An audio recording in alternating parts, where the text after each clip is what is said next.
నువ్వు దేవుని చేత దీవించబడాలి అని అంటే ధనవంతుడు కావాల్సిన అవసరం లేదు, గుణవంతుడు అయితే చాలు.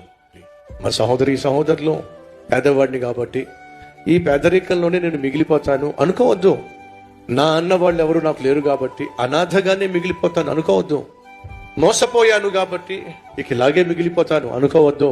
నేను ప్రాణంగా ప్రేమించే దేవుడు నీ గురించి ఆలోచిస్తున్నాడు.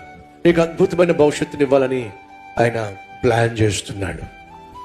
ఈరోజు నువ్వు చేయాల్సిందల్లా, ప్రభా ఇప్పటి వరకు నా జీవితం అస్తవ్యస్తంగా ఉంది, అడ్రస్ లేకుండా అయిపోయింది, అనాథగా మిగిలిపోయా, ఆప్యాయతలు అనురాగాలు కరువైపోయినాయి. నువ్వు ప్రేమించాలంటే మాకు అర్హత ఏమీ అవసరం లేదు. అర్హత లేని వారిని కూడా ప్రేమించే మహా గొప్ప దేవుడివి. నాలో ఏ మంచితనం లేదయ్యా, కానీ నన్ను ప్రేమించగలిగిన మంచితనం నీలో ఉందయ్యా. కాబట్టి నన్ను అంగీకరించాయా, నా జీవితాన్ని బాగు చేయ్యా, చేరుకోవాల్సిన గమ్యానికి గురికి నన్ను చేర్చాయ్యా.